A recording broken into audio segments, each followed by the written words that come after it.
繼續第二節嘅 TVR 社論，我係 Sir Pro。頭先呢，我哋就同大家講咗馬英九喺台灣嘅一年嘅事蹟。跟住我哋就會同大家講下呢個國際社會係點樣睇呢個朝鮮嘅核試驗噶。我哋輯低咗幾位人士嘅言論。有一個嚟自悉尼嘅阿利路亞，佢就話共產主義咧係為發展中國家提供一個完美嘅發展計劃。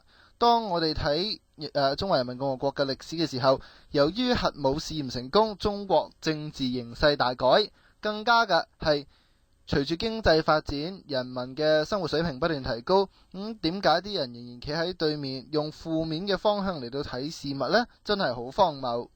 而嚟自美國去你的美國嘅去你的奧巴馬呢，佢就話中共嘅密友呢都係啲流民政府。可以知道呢，中共呢都係個流民，可以話呢係近墨者黑。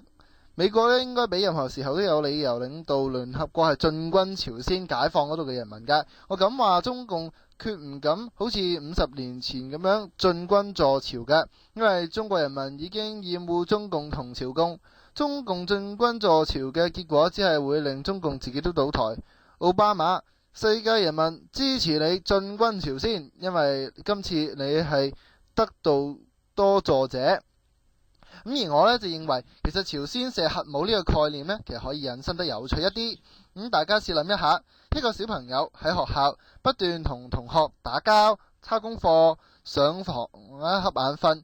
呢個小朋友嘅出發點呢，係同朝鮮一樣啊，係想引人注意嘅。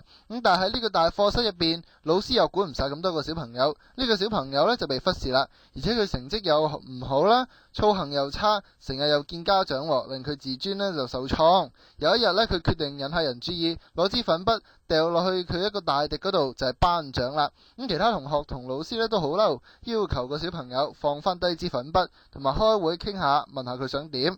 個小朋友呢，開頭肯嘅，引到其他人嘅注意。但係後尾傾下冇癮啦，咁咪唔傾咯。最近嘅小朋友呢，就研究點樣將支粉筆呢係掉落頒獎嗰度嘅時候呢，掉得更加好。但係佢未掉呢，其他小朋友就同老師呢就話佢唔啱啦。原本都話要開會嘅，個小朋友呢嬲起上嚟呢，就話唔傾啦。呢個概念其實係完全係同朝鮮話要射核武一樣噶。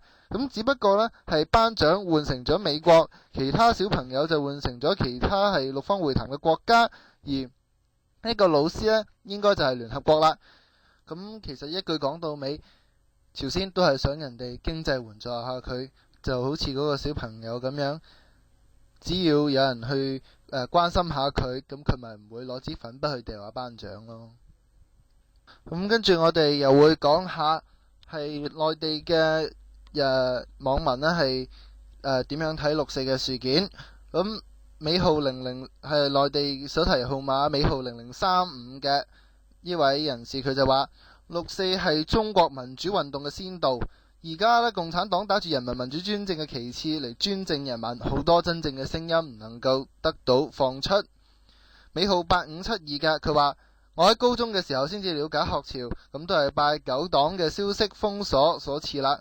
喺百度入邊呢，乜都揾唔到，最後呢都係通過 Google 揾到嘅。心入邊睇到嘅時候呢係好激動啊！估唔到仲有段咁樣嘅歷史。我同同學講咗，佢哋都話嗰啲學生呢係黐線嘅，真係為死咗嘅哥哥姐姐呢係感到悲哀。佢哋為中國嘅民主獻出自己嘅生命，就得唔到後人嘅理解。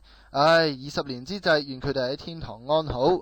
尾號9449嘅呢位人士，佢話20年前嘅6.4學運之所以會血腥收場，就係從開始冇一個明確嘅主張，就係要同當局對呢個話對嗰個話，同一個製造社會種種弊端嘅專制者對話。指望一個專制者行民主道路呢，就係天真啦。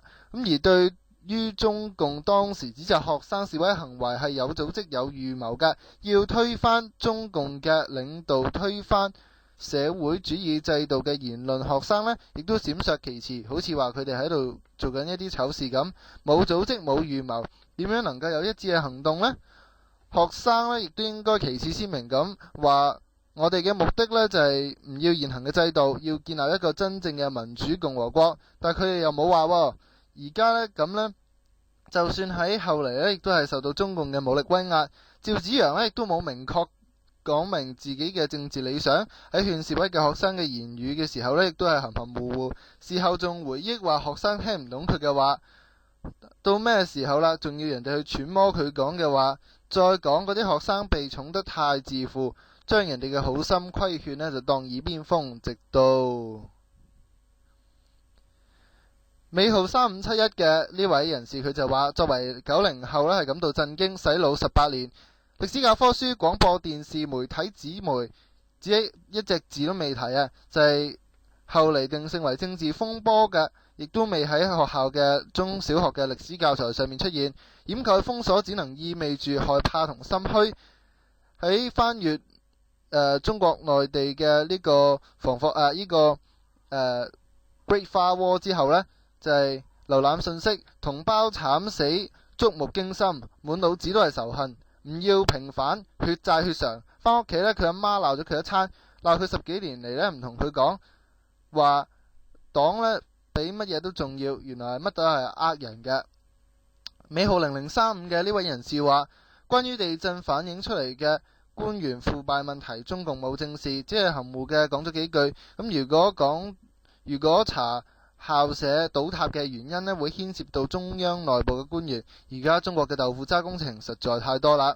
尾號7696嘅呢位人士話，6·4就嚟到啦，20年嚟中共一直打擊住六四二事嘅高壓態勢，說明佢嘅黑嘅本性呢係唔能夠改嘅。咁佢就希望呢早日係結束中共嘅黑暗統治，六四死難義士喺天上嘅靈魂呢係得以安息。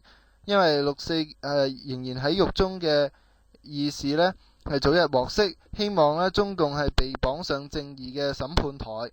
咁從各個嘅呢個短信呢都可以睇到，內地嘅人民呢其實呢係對中共嘅封鎖係感到十分之不滿啦，同埋呢係認為呢中共呢個封鎖係唔妥噶。咁而且呢，我哋亦都可以從佢哋嘅留言呢係得知，咁佢哋係對當權嘅領導者係不滿，唔滿意佢哋係各方面係包括喺人權啦、政治係冇一個好圓滿嘅一個民主嘅計劃，令到中國呢係仍然呢係有一個現代化嘅缺陷。咁今集嘅 TVR 社論呢就有2節，咁希望大家呢就多啲再支持我哋 TVR 嘅節目啦。今集嘅節目嚟到呢度，多謝收聽，再會。